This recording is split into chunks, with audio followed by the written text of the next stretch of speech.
Join us, MrTruck.com, for truck reviews, trailer reviews, and accessory reviews.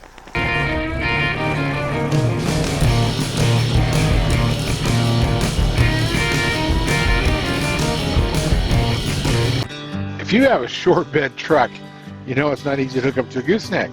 Pop-Up came out with these extensions from 9 inches to 16 inches to keep you from breaking out your back window when you're pulling a gooseneck trailer.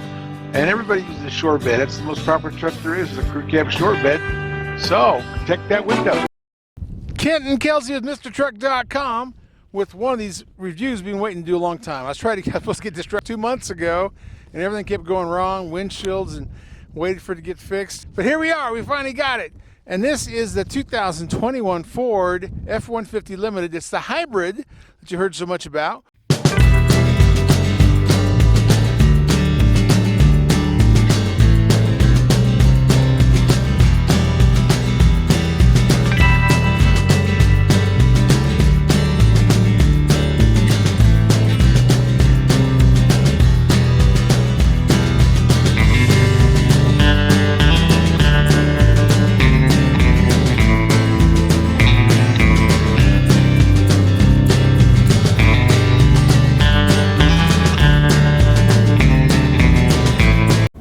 Okay, we hooked up the tilt trailer. Now we're trying to go through all the procedure. I just named it MT.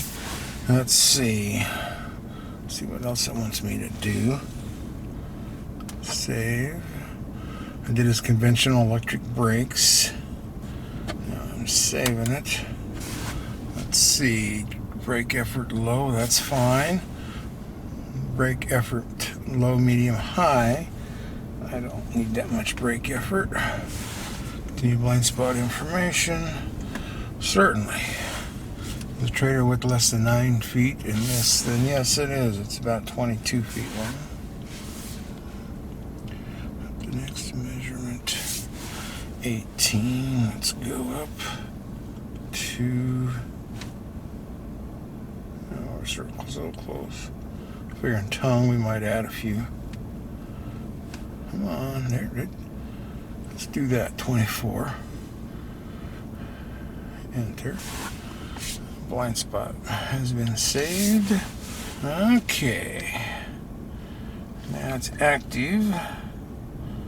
Brake gain is at 5. I'm going to run that up to, well, these are, yeah, I'm going to run these up a little.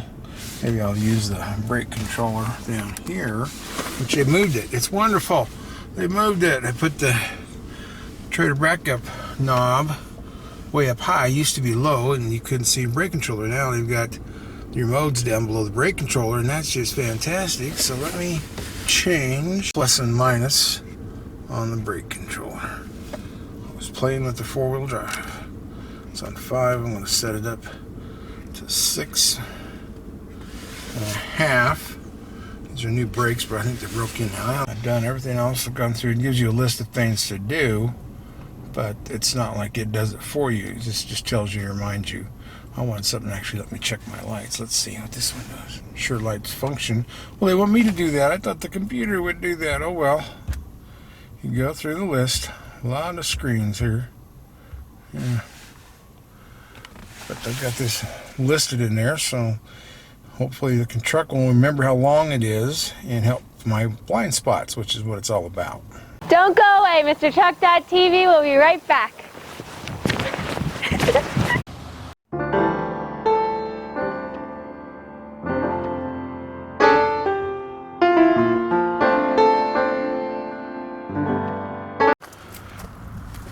Okay, here is my toy hauler. It's a work and play by Forest River.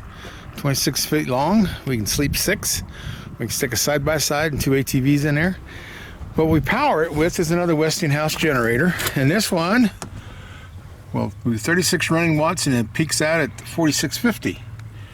And this has all these cool plugs too. That's the one that comes from the trailer that goes into that 3-prong.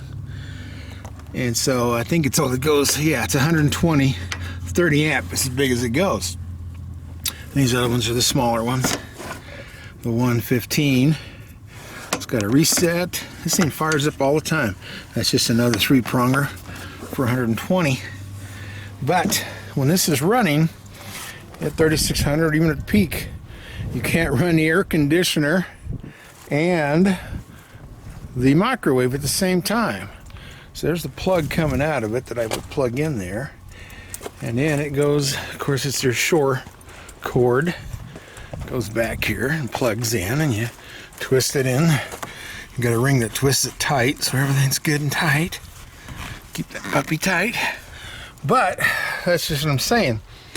If I had maybe a 5,000 watt, I could run everything, but I can't on 3,600 or even 4,000. So that's going to be the problem with this awesome Ford hybrid. It will run 220, so it's actually designed to run on my house. I love that damn tailgate, but it's not gonna. If I split it, which I've got a splitter, I can take the 220, which is that one, 30 amp, and I can hook it up to my RV. But that's splitting the 240, so I get down to 120, and then these are 30 amps, so I don't know exactly if I split the 30 amps or if I have 15 or if I have 30. If I have 30, I could run my RV. There's your regular 120s, bunch of those. So I don't know, this is going to be tricky. I may try it, but again, this is another one of those Ford rules. They don't want you hooking up an RV or a house to this hybrid. They think that you'll have juice coming from two directions. Well, I know on the high-end RVs, they won't let you hook up two directions. And on mine, there would be no reason. We take this up to Moab or wherever we go, and you're camping in the middle of nowhere. So there is no other source of electricity other than your generator, or if you could, use your truck. That would make a big difference. I think that's a good marketing point for this 150 hybrid, is that you could power your RV in the middle of nowhere. But they made an addendum to their owner's manual saying, no. You can't hook it up to your house. You can't hook it up to your RV. But, you know, even if I was taking my RV trailer, my toy hauler, to an RV park, I would plug it in to the RV park's electricity and get it free. I wouldn't run the truck and get the free juice. It makes no sense. So I think they need to rethink that new rule they just came out with, because it's crazy to limit us to not, because otherwise this would be such a cool truck to take camping, because it'll run on a lot less gasoline than a generator. These generators, you know, you basically have them running wide open and they suck the fuel. Where this truck, for most things, like I'm using this generator for, I can idle it, which, you know, it'd run for 30 hours or whatever it is, a very long time. So I may just sneak this on here and plug it in and see what happens. It could go kaboomy, but I don't think it will. I just want to see if it at least turns the lights on in the trailer, because, you know, I think it's the perfect match. But if they won't let us do it, they won't let us do it. So here we go. This is my RV adapter I got from Transwest Truck Trader RV. This will plug in 4-prong into the truck, and I'll twist it to twist lock. And this end I can plug into my RV, and it'll split the 240 into 120. The splitter that Andre used on the 2-horse traders was a double splitter, so I don't know. That's what we don't know. If you only split half of the volts, do you split half the amps? So I don't know if I'll end up with 15 amps or 20 amps. Let's find out. Well, there's my adapter. Got that plugged into the 220, and I'm splitting it into 120, or 240. Splitting 240 to 120, and I don't know what the amperage are. I can handle 30, but I may be only 15. The trader's rated for running 15 amps in my toy hauler. So, let's see. So I am plugged into the trader now. Let's see how many breakers I can blow, or fuses. Well, the cables aren't getting hot. We have a light on. And we have a CO2 warning. We have the air conditioner go. And the lights and the CO2. Wow. Shut some of these lights off. Huh. Well, the air conditioner's working. I haven't even turned the kill switch on or off. Huh. Well, this is unusual. See the kill switch. It's down under the hitch, and I don't even have it on yet. That is so bizarre.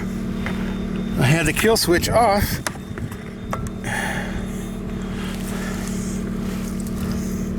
And it still ran juice. Well, that means the Ford bypassed the kill switch. Let's see if I get any errors. It says that it's going to continue. It's going to continue to power supply. Well, it's powering it. But that's odd that it bypassed my kill switch on my trailer. Well, nothing's hot. It's all working. It's just bizarre that it overrode my kill switch. Well, now my kill switch is working. Everything is off. Yeah, so that's weird. It bypassed the kill switch. It's all off. Wow. Well, that's interesting. Shut it all off. It appears to be able to power the RV without turning too many things on. I certainly wouldn't run the microwave and air conditioner. Look at all this cool stuff in this tailgate. Measure out your 2x4. You got these clamps, so you can clamp the 2x4 on. You got tight ends in your tailgate, which is also a bottle opener. Place for your pencils, maybe your notepad. Too cool, all the things they put in this tailgate. You still got the step in it, which is getting to be pretty convenient. This has the bed liner, has the cool toes, hooks that are lockable. Wish my truck had those. Awesome, and you can run, apparently you can run quite a few things. You may want to check with your dealer before you start plugging RVs into it. But it's awesome. You can run, you got 4 outlets, run a lot of power saws, a lot of power things. Yes, indeed. Do your tailgate parties whenever we're allowed to do that again. Now on the RV side, when that was a big benefit of this generator on this 150 hybrid is you could go camping in Moab or anywhere and you could plug it in your truck. And it would run at an idle, where most generators are wide open and use a lot of fuel. So everything was quieter and more fuel efficient. I think Ford said they could go up to 32 hours, and be like a gallon an hour. And that's better than what my big Westinghouse generators do. So anyway, I understand they're trying to be cautious, but that's such a good marketing thing for this, is take it out in the middle of nowhere. Now, even if you took your RV to an RV park, it's free juice. Normally they give you free electricity. Why in the world would you run a generator and get free juice? So that's the situation they're worried about, but I don't think that happens. And most of the time you're out in the middle of nowhere camping. And if you are in an RV park, you don't bother with a generator. You use the free stuff right to the pole there. But anyway, I'm not going to tell them what to do. I'm hoping they can revise that or get some kind of understanding on that. But I plugged it into my toy hauler, and you'll see that. And it's a 26-foot toy hauler. It'll sleep 6. It's got room for a side-by-side and 2 ATVs, which is how we go camping. And we have like a 3,600 watt generator on it, and it goes up to 4,850 watts, which is like 4.8 kilowatts, or 3. So that's what we run it for. So when we split the line, just like Andre did with those 2 horse trailers, you split the 240 in half. And he used both cords. I just used one out of that. So that means I was now running on 120 and I think 30 amp, because that's the big one. The 240 runs 30 amp, the other ones are 20 amp, and etc. So plugged it into the RV. Nothing else plugged into it. Not the generator, not the outside electrical source. And it started everything up. And it actually went past the kill switch. You always have to put a kill switch on these RVs so that the batteries don't drain in the winter, or when you shut off that something doesn't come on, and the CO2 the alarm will go off anyway whenever the batteries reach a certain level. So you have a kill switch. Well, they bypassed the kill switch, and I have no idea how it did that, but it turned the lights, turned the fan, turned everything on, and did fine. Then I shut it off, and switch off, and that time it worked. It wouldn't let it start. And then I turned it back on and fired it up. But in mine, with my 3600 watt generator, 3.6 kilowatts, it will not really run everything. It won't run the air conditioner and the microwave. Well, actually, if the air conditioning's on, you turn on the microwave, the air conditioning drops way down. And that probably will overheat the air conditioner, so we always shut it off. So that's what we've learned, with similar size to what this would be if you split the 240 in half to get the 30 amps. There's those noisy running boards. Chevy's been known for running running boards in their Silverado, but I've never seen the Ford this loud. Of course, this is a prototype. I'll stop whining because there's a few things I'm sure that they're still adjusting. But anyway, so that's how it worked. It worked fine. Nothing got hot, nothing tripped anything, and it worked. So I'm sure this would work, but I can't tell you to do that because I'm the test dummy, so I get to figure things out. But if Ford says not to do it and there's some kind of a code not to do it, I think there maybe need to be a revision on this, because the new revision that just came out in the owner's manual, I think it's a supplement, that's what it says. It says, do not connect any vehicle power outlets to any premises, including buildings and recreational vehicles. This can create a backfeed of utility lines. And I understand but it's just not how people run RVs. Now the house, I can understand you want to caution there, because if you didn't have the extra control panel to switch from outside electricity to generator electricity, then you could have a problem. So that's how that works. But actually, and ours is a 220 generator at 30 amps, exactly what this truck is. So, you know, I could run my house off this truck, which is what I was wondering. But Ford says not to do it, so we wouldn't do it, and we didn't do it. We didn't try to do that experiment, even though I can shut the outside electricity source off. But RV had no problem with it. You know, that's two of us that have tried this in a journalism world. But at least if they could do that, get it to where it is safe for the RV, and for the reasons I listed, is you don't usually plug in two sources with the RV trailer, and usually you're out camping in the middle of nowhere. If you are in a site, you've got free electricity. In most places, that's what they give you when you park overnight or whatever. There's no reason to ever start up the generator on the truck. But anyway, I just thought you wanted to know that stuff. Well, here is our house generator. Yes, indeed, it's 7,000 watts and it has starting boost of up to 8,500 watts. So that's real close to what this Ford F-150 has. And look, it goes 120 and 240. So at that rate, and it's got a breaker, you throw that lever. Now look at that. There is a 4-prong, just like the 150 has. So we could plug that puppy right into this, or not into this, into the house plug, because that's the house plug right there. So 7,000 watts, so 7,200 watts on 240 volts. That means that truck would power our house. And I'll show you the internal wiring we have on it. But this is pretty cool. You got an electric start. Sometimes the battery works. Got a fuel gauge. But it's a pretty cool generator. Yep, 7,000 watt generator. Now you can see there, it has an exhaust, goes to the outside of the barn, so we don't get killed. But that's pretty cool. So in theory, the 150 hybrid could run our house. And I'll show you the circuitry in our house. Our house is made to shut off the outside juice so we don't blow it up, and then turn on the generator juice. And ours is even wired to the well. It's wired to everything. Wired to the lights, refrigerator, freezer, everything. So that's cool. But I will tell you what Ford did to the owner's manual. They updated it saying, no, don't connect it to your house. Of course, like all generators, it also has a manual crank. You pull the cord and vroom, it starts. Now see, in our house, it's rigged up for a generator.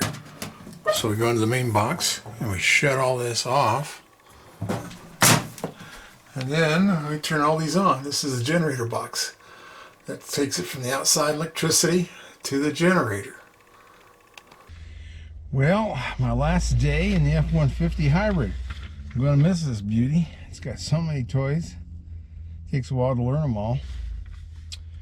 And what I wanted to finish is the electrical part where you would charge your RV or your house. And I've got pictures of all this. I want to get the official word from Ford, which I did, I talked to whoever's in charge of these hybrids, and they updated the manual because there are certain rules about electrification. And let's see, trying to figure out what the rule is called. Article, let's see, it's adherence to Article 625 of the 2020 National Electrical Code. So, and Ford's trying to protect themselves and make everybody safe, but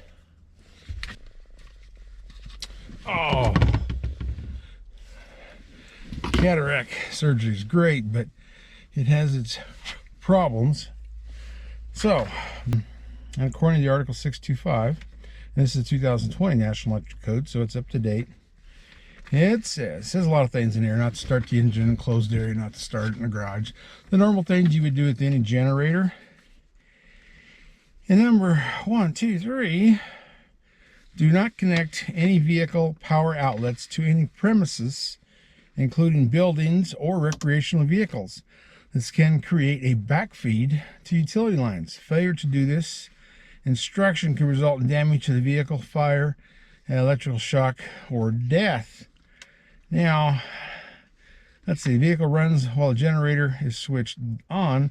Running engines emit carbon dioxide. All the normal rules you would get on a generator. So hope you enjoyed the review. It was complicated, not necessarily complicated, just a lot of stuff to get in to try to get you guys informed on this truck, and I love it. You know, I'm looking more for a heavy duty truck right now, otherwise this would be on my list. But I want something to pull bigger trailers, so that's kind of my world. So anyway, hope you enjoyed it. Give me some comments, give me some likes, subscribe the heck out of things, and I will see you next time.